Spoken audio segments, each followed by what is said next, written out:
Alright, so for our example 2, this is going to be a leeway until when we actually start doing derivatives. But what we're going to be doing is finding the limit as h approaches 0, but they give us this f of x plus h minus f of x over h. So we're involving two variables here, x and h. So what we want to do first is we're going to break this apart into two different parts. So I'm going to just take this f of x plus h, and I'm going to do that first. So what does that mean? That means everywhere that you have an x here, you're going to put x plus h instead. So we're going to have 2 times x plus h squared minus 3 times x plus h plus 4. Okay, so we're going to simplify this all the way out first. So I'm going to multiply this out. 2x plus h squared, if you multiply it out, it'll be x squared plus 2xh plus h squared. I'm going to distribute this negative 3. So negative 3x, negative 3h, and we stop with the plus 4. Okay, so from there I'm going to distribute out that 2. So we're going to have 2x squared plus 4xh plus 2h squared. And then we still have everything else.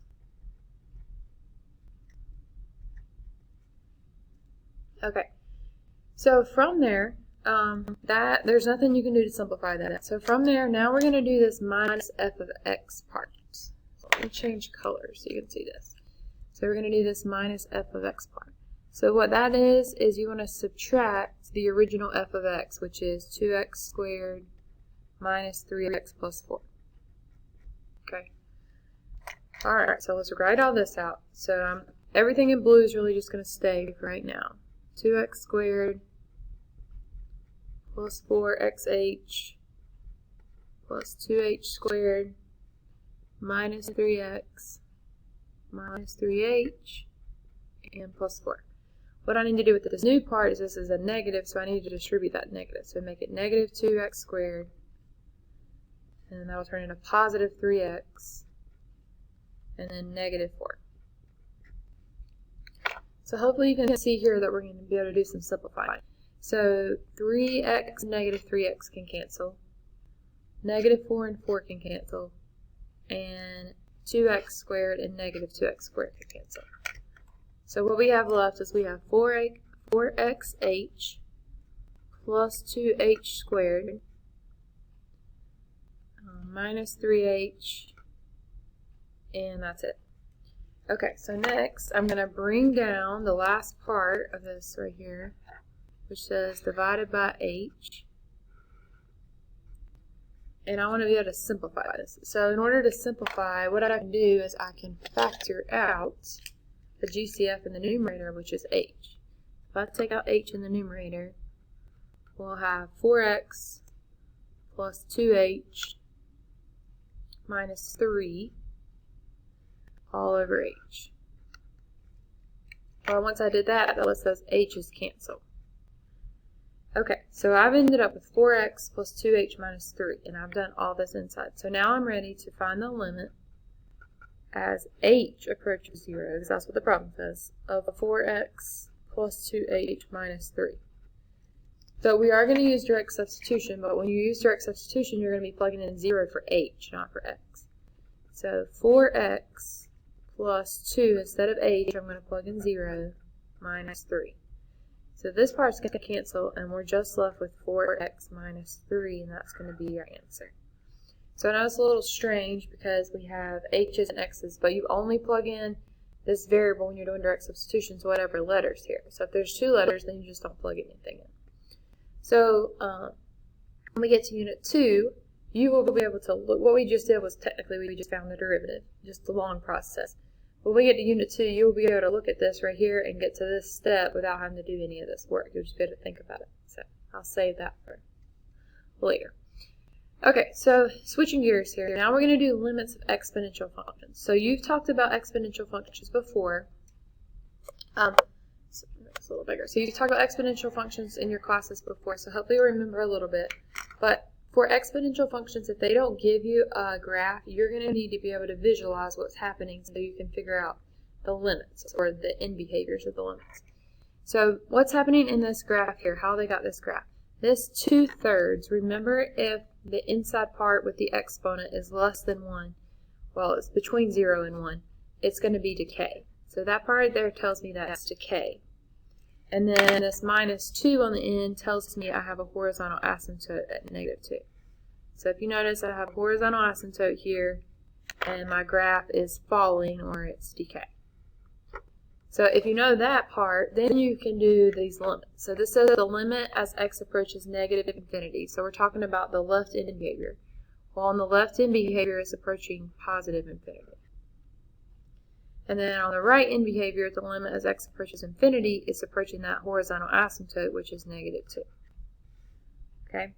So then over here is 3/2 in the inside, so that's bigger than 1, so it's going to be growth. So if you notice, the graph is growing. And then it also has this -2 here, which represents the horizontal asymptote. So we have our horizontal asymptote, and then our graph is growing. So when it asks us the limit as x approaches negative infinity, so we're talking about the left side of the graph, it's approaching that horizontal asymptote -2. And then when we look at the right side of the graph, it's approaching infinity. Okay, so a few more examples of this.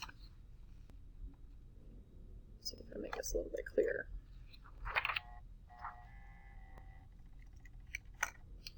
Okay, so for this one, 1/2, but, so that means it's decay. But because I have that negative out front, that tells us that it's reflecting over the x-axis.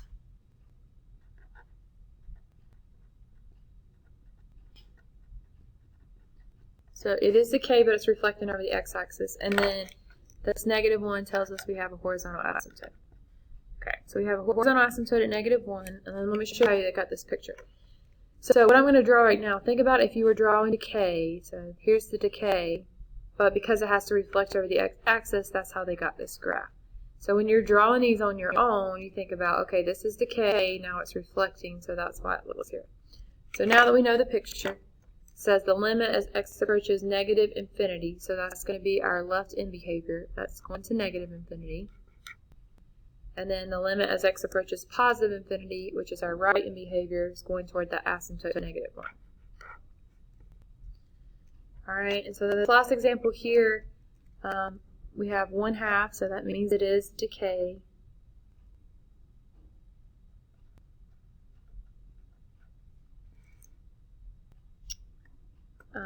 But then, if you notice here, we actually have another negative. Okay, so I'm going to talk about what that is. So that tells us that we reflect over the y.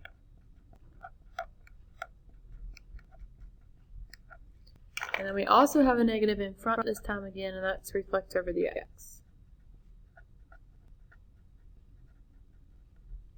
Okay, so, and before I get to that part, we have that horizontal asymptote at 2, which is there. Okay, so when you're doing these, if you have this reflect over the y-axis, what's going to happen here? Think about this. If you have, and I'm just going to draw another little graph. If you have decay, which looks like this, and I tell you to reflect over the y-axis, it's actually going to turn into a growth graph. So whenever you have something that reflects over the y-axis, whatever this was decay, this is actually going to be the growth graph now. Okay, so these two things together, when you have reflect over the y-axis, it just changes it.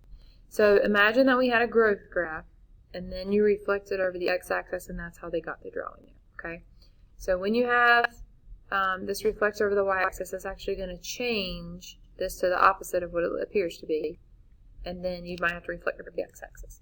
So for our limits, the limit as x approaches negative infinity, so the left end behavior is going towards 2, and then on our right end behavior is going towards negative infinity. So, for the next part, it says, in order to determine a limit as x approaches negative infinity or infinity for an exponential function, you have to determine what the graph will look like. Based on what we've seen above, what are the 3 possible results of such a limit for an exponential function?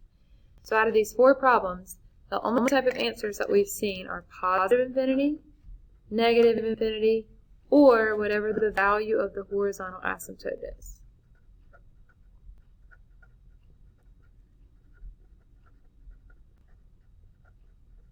Okay, so you're going to make sure you can sketch a graph.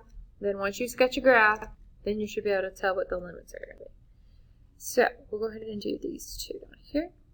So for the first one, we want to find the limit as x approaches infinity. So we really only care about the right-hand behavior of this exponential function. So you're going to need to draw a picture because it's exponential. So this 2/3 tells me that it's going to be decay. But because I have this negative right here, that tells me reflect over the y.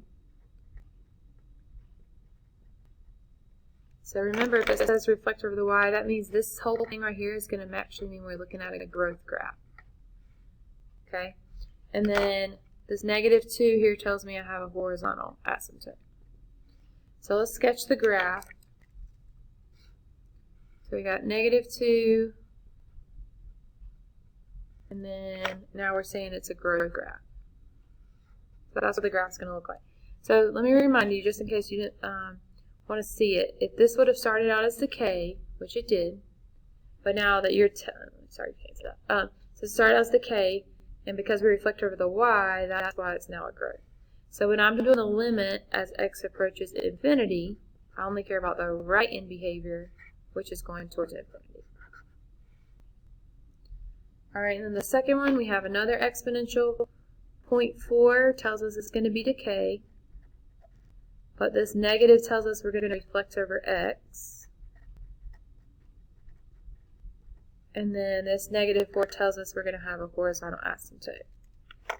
So if we draw our graph, -4 is our horizontal asymptote.